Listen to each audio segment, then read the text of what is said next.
Welcome to my YouTube channel. आज मैं आपको क्लास 5th के लिए हिंदी के चैप्टर नंबर 6 को पढ़ाऊंगी बच्चों। जितने भी क्वेश्चन आंसर हैं हैंड टू हैंड लिखने बताऊंगी ताकि अलग से वीडियो देखने में आपका थोड़ा भी टाइम वेस्ट ना हो। तो चलो पढ़ना स्टार्ट करते हैं। चैप्टर का नाम है चतुर चित्रकार और ये जो चैप्टर है ना बच्चों, एक कविता है। चित्रकार सुनसान जगह में बना रहा था चित्र, इतने ही में वहाँ आ गया यम राजा का मित्र। यहाँ पर क्या कहा गया है कि एक चित्रकार था जो कि सुनसान जगह में बैठकर चित्र बना रहा था। इतने में वहाँ पर यम राजा का मित्र यानी कि शेर आ गया। उसे देखकर चित्रकार के तुरंत उड़ गए होश, नदी पहाड़ पेड़ पत्तों का रह न गया ना कुछ होश। यानी कि शेर को देखकर चित्रकार इतना ज़्यादा डर गया कि उसे किसी भी चीज़ का होश नहीं रहा। वहाँ पर जैसे कि सभी चीज़ें थी, जैसे कि नदी पहाड़ पेड़ पौधे, वे सभी चीज़ों को भूल गया चित्रकारी करते वक्त जब वो शेर को देख रहा था। फिर उसको कुछ हिम्मत आई, देख उसे चुपचाप बोला, सुंदर चित्र बना दूँ बैठ जाइए आप। अब देखो शेर को देखकर चित्रकार को कुछ हिम्मत आई और उसने शेर से कहा कि आप चुपचाप बैठ जाइए, मैं आपके लिए एक आपका सुंदर चित्र बना देता हूँ। उकड़ू मुकड़ू बैठ गया वे सारे अंग बटोर, बड़े ध्यान से लगा देखने चित्रकार की ओर। अब देखो शेर आपस में सिकुड़ कर बैठ गया इस तरीके से और चित्रकार की तरफ देखने लगा, क्योंकि शेर चित्रकार से अपना चित्र बनवाने के लिए राज़ी हो गया था। आगे है, चित्रकार ने कहा हो गया आगे का तैयार, अब मुँह आप उधर तो करिए जंगल के सरदार। चित्रकार ने क्या कहा कि शेर से कि आपका आगे का तो चित्र बन गया है, अब पीछे का चित्र बनाना है कमर की तरफ का, तो अब आप अपना मुंह दूसरी तरफ कर लीजिए। आगे है, बैठ गया पीठ फिराकर चित्रकार की ओर, चित्रकार चुपके से खिसका जैसे कोई चोर।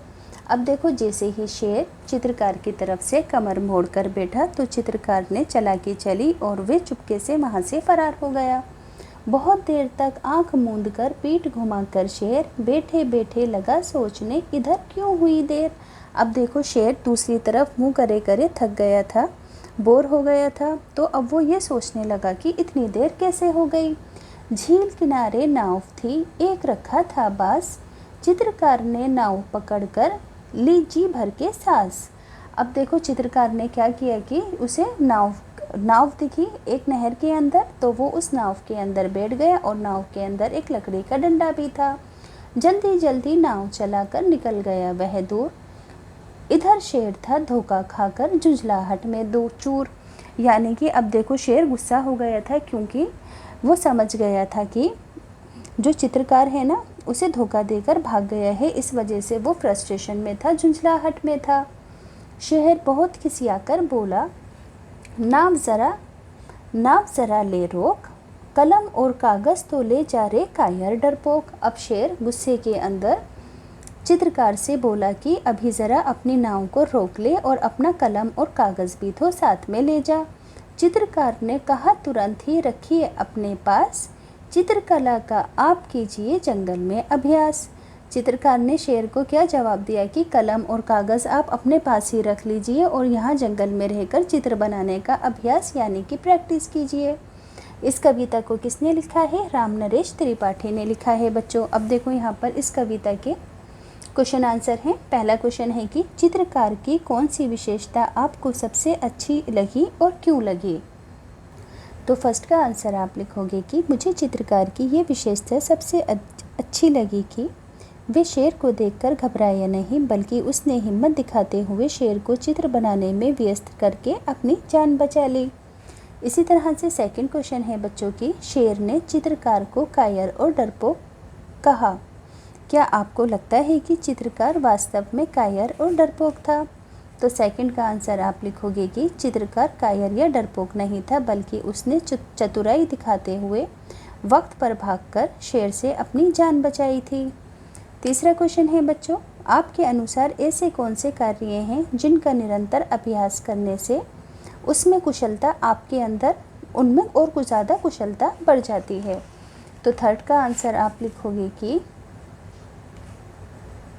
ऐसे कार्य जिनका निरंतर अभ्यास करने से कुशलता बढ़ती है वे इस प्रकार हैं, जैसे कि व्यायाम, चित्रकारी, लेखन, कुश्ती, दौड़, तैराकी, निशानेबाजी, गाने गाना, है ना। इन चीज़ों का हम जितना अभ्यास करते हैं उतने ज़्यादा हम कुशल यानी कि निपुण होते जाते हैं। अब चौथा क्वेश्चन है कि यदि झील के किनारे नाव ना होती तो चित्रकार शेर से अपनी जान बचाने के लिए क्या उपाय करता?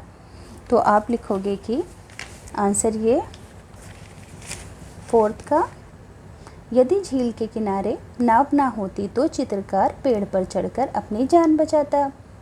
अब देखो नीचे की साइड यहाँ पर ऑप्शनल क्वेश्चन है। पहला क्वेश्चन है कि चित्रकार ने जंगल के किस स्थान पर चित्र बनाना शुरू किया? तो सुनसान जगह पर बनाया था। यमराज का मित्र किसे कहा गया है? तो शेर को कहा गया है। चित्रकार ने शेर से अपने प्राण यानी कि जान कैसे बचाई? धैर्य और चतुराई से बचाई थी उसने अपनी जान, सब्र करके और चालाकी दिखाकर। नेक्स्ट क्वेश्चन है कि चित्रकार ने शेर को पीठ फेर कर बैठने के लिए क्यों कहा?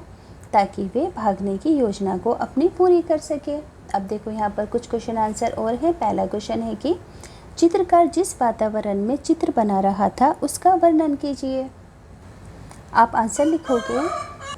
क्वेश्चन है कि चित्रकार जिस वातावरण में चित्र बना रहा था उसका वर्णन कीजिए। तो आप आंसर लिखोगे कि चित्रकार किसी वन में सुनसान जगह पर चित्र बना रहा था। वहाँ एक नदी भी थी, आसपास हरियाली तथा बहुत से पेड़ पौधे भी थे। नदी में एक नाव थी तथा उसमें एक बांस भी था। इसी नाव के सहारे चित्रकार ने अपनी जान बचाई। सेकंड क्वेश्चन है कि चित्रकार ने शेर को जंगल में चित्रकला का अभ्यास करने के लिए क्यों कहा होगा?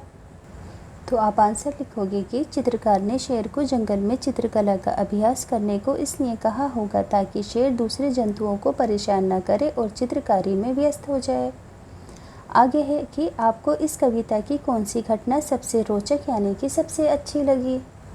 तो आप आंसर लिखोगे कि थर्ड का, मुझे इस कविता की वे घटना सबसे रोचक लगी जब चित्रकार शेर को चित्र बनवाने में व्यस्त करके खुद नाव में बैठकर भाग जाता है। अब देखो चौथा क्वेश्चन है कि चित्रकार ने शेर से बचने के लिए क्या किया? चौथे का आंसर आप लिखोगे कि चित्रकार ने शेर को चित्र बनाने के लिए अपने सामने बैठा दिया। शेर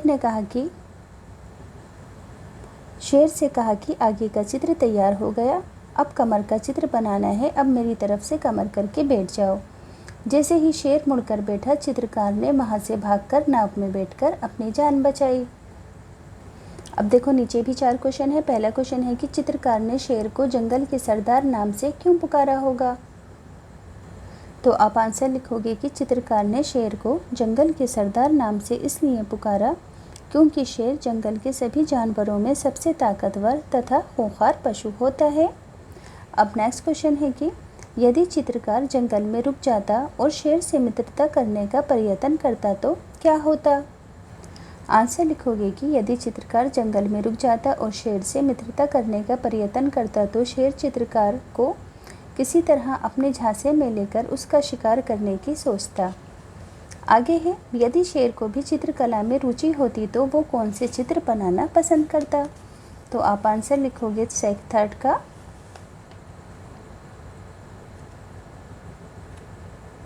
यदि शेर को भी चित्रकारी में रुचि होती तो वे प्रकृति तथा पशु पक्षियों के सुंदर चित्र बनाता। चौथा क्वेश्चन है कि यदि चित्रकार के स्थान पर आप होते तो शेर से बचने के लिए क्या करते? तो चौथे का आंसर लिखोगे कि यदि चित्रकार के स्थान पर मैं होती तो मैं भी हिम्मत दिखाते हुए भी शेर से बचने का उपाय सोचती। मैं शेर को बातों में लगाकर ऐसी जगह छिपती जहाँ से शेर मुझे ढूंढ नहीं पाता। नेक्स्ट क्वेश्चन है पेज नंबर 65 पर। कविता में से चुनकर कुछ पंक्तियाँ नीचे दी गई हैं, इनमें छुपे मुहावरों को आपको पहचानना है। जैसे कि पहला है, उसे देखकर चित्रकार के तुरंत उड़ गए होश। कौन सा मुहावरा होगा? होश उड़ जाना। नदी पहाड़ पेड़ पत्तों को रह न गया कुछ जोश यानी कि उनके अंदर जोश नहीं बचा, तो मुहावरा होगा जोश ठंडा पड़ना। चित्रकार ने नाव पकड़कर ली जी भर के सांस, यानी कि सुख की सांस या फिर राहत की सांस मुहावरा होगा, है ना। सुख की सांस या राहत की सांस, इससे मुहावरा बनेगा। इधर शेर था धोखा खाकर झुंझलाहट में चूर यानी कि वे थका हुआ था, यानी कि चूर चूर होना मुहावरा है ना, चूर चूर होना। तो अब इन पांचों मुहावरों का प्रयोग करते हुए आपको अपने मन से 5 मुहावरे बनाने हैं, यानी कि वाक्य बनाने हैं इन 5 मुहावरों के। तो पांचों मुहावरों के 5 वाक्य इस प्रकार हैं। होश उड़ जाना, हैरान हो जाना, शेर को सामने देखकर चित्रकार के होश उड़ गए, जोश ठंडा पड़ना यानी कि उत्साह कम होना, बारिश आने से खिलाड़ियों का जोश ठंडा पड़ गया, राहत की सांस यानी कि चैन सुकून मिलना, माँ के घर वापस आने पर राधा ने राहत की सांस ली, चूर चूर होना यानी कि बहुत थक जाना, अत्यधिक काम करने से रानी चूर चूर हो गई। थर्ड क्वेश्चन है कि नीचे दी गई पंक्तियों को आपको ध्यान से पढ़ना है। इतने ही में वहाँ आ गया यम राजा का मित्र, चित्रकार चुपके से खिसक कर जैसे कोई चोर, जल्दी जल्दी नाव चलाकर निकल गया वह दूर। इन पंक्तियों में जिन शब्दों के नीचे रेखा खींची गई है वे क्रिया शब्द हैं, यानी कि इन सभी शब्दों से काम का होना पता चल रहा है। आने या जाने के कार्य बताने के लिए उपयोग किया गया है। आ गया शब्द का प्रयोग अचानक आने को दर्शाता है और खिसकना शब्द धीरे धीरे हटने या बिना किसी को पता लगे जाने का भाव प्रकट करता है। इसी तरीके से निकल गया शब्द तेज़ी से दूर जाने का संकेत देता है। तो अब आपको बच्चों नेक्स्ट पेज पर ऐसे ही कुछ वाक्य बनाने हैं आना और जाने से रिलेटेड। जैसे कि पहला है आने के लिए, यहाँ पर सारे आने वाले सेंटेंस लिखोगे। जैसे कि आना, वे मेरे पास आया। पहुँचना, जैसे कि वे मेरे पास पहुँचा। दाखिल होना यानी कि उसका महल में दाखिल होना हैरानी की बात है, यानी कि महल में आना। इसी तरीके से प्रवेश करना, क्योंकि यहाँ पर बच्चों देखो सारे ही सेंटेंस आने से रिलेटेड बनाने हैं। प्रवेश करना, तुम्हारा यहाँ प्रवेश करना शुभ है, यानी कि यहाँ पर भी किसी के आने का एहसास हो रहा है। उपस्थित होना, तुम्हारा उपस्थित होना आवश्यक है, इसका मतलब यहाँ पर भी किसी के आने का ही आभास हो रहा है। इसी तरीके से दूसरी तरफ आपको जाने के लिए वाक्य बनाने हैं। जैसे कि निकल पड़ा, मैं साहसिक यात्रा के लिए निकल पड़ा, यानी कि चला गया। रवाना होना, आज रवाना होना अत्यधिक ज़रूरी है, यानी कि जाना बहुत ज़रूरी है। उड़ना, उसने कूदने से पहले उड़ान भरना सीख ली थी, यानी कि जाने से पहले कूदने से पहले उड़ना सीख लिया था। फिसलना, वे जाते जाते फिसल गया, यानी कि वे जाते वक्त फिसल गया, चला गया। खिसकना, उसने बस में बैठने से पहले सामान खिसकाया, यानी कि सामान को आगे भेजा है ना, चला गया सामान वहाँ से। अब इसी तरीके से बच्चों यहाँ पर सर्वनाम से रिलेटेड है। सर्वनाम किसे कहते हैं? जैसे कि राधा सो रही है, राधा गा रही है, राधा नाच रही है। तो राधा की जगह हम बार बार राधा राधा तो नहीं बोलते हैं ना कि वे सो रही है, वे गा रही है, वह नाच रही है। तो ऐसे सभी छोटे छोटे शब्द, ये है, वह, मैं, तुम, उसको, उनको, ये सभी शब्द क्या कहलाते हैं? सर्वनाम कहलाते हैं। अब देखो, फिर शेर को चुपचाप देखकर चित्रकार को कुछ हिम्मत आई। फिर उसे चुपचाप देखकर उसको कुछ हिम्मत आई। तो चित्रकार की जगह यहाँ पर इन्होंने उसे शब्द लिखा। इसी तरीके से चित्रकार जल्दी जल्दी नाव चलाकर दूर निकल गया। तो हम लिखेंगे चित्रकार के लिए वह जल्दी जल्दी नाव चलाकर दूर निकल गया। इसी तरीके से चित्रकार नाव में बैठ गया। चित्रकार की जगह लिखा वह नाव में बैठ गया। आगे है शेर बहुत गुस्से में था, यानी कि वह बहुत गुस्से में था। चित्रकार और शेर के बीच वार्तालाप हुआ, तो उन दोनों के बीच वार्तालाप हुआ। अब देखो आगे है, चतुर चित्रकार कविता में आपने शेर और चित्रकार की कहानी का आनंद लिया। अब इस कहानी को आपको अपने शब्दों में लिखना है। कविता के रूप में लिखी थी ना बच्चों ये कहानी, तो आपको इसको शब्दों में लिखकर बताना है। जैसे कि एक चित्रकार सुनसान वन में बैठकर चित्रकारी कर रहा था। तभी अचानक वहाँ एक शेर आ गया। शेर को देखकर चित्रकार डर गया, किंतु उसने हिम्मत दिखाते हुए शेर से कहा कि मैं आपका सुंदर चित्र बना दूँ। शेर चित्र बनवाने के लिए उसके सामने बैठ गया।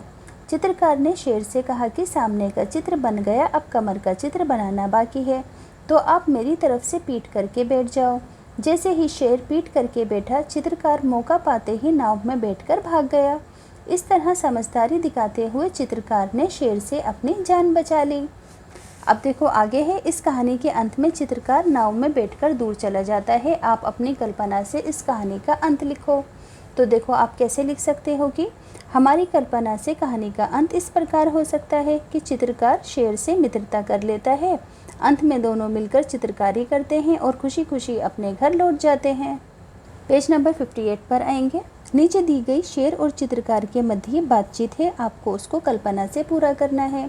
जैसे कि चित्रकार कहेगा कि अरे जंगल के राजा, आप चुपचाप क्यों बैठे हैं? शेर बोलेगा कि मैं तुम्हारी चित्रकारी देख रहा हूँ, क्या आप भी चित्रकारी सीखना चाहोगे? तो शेर ने कहा कि हाँ, क्यों नहीं, मुझे भी चित्रकारी सिखा दो।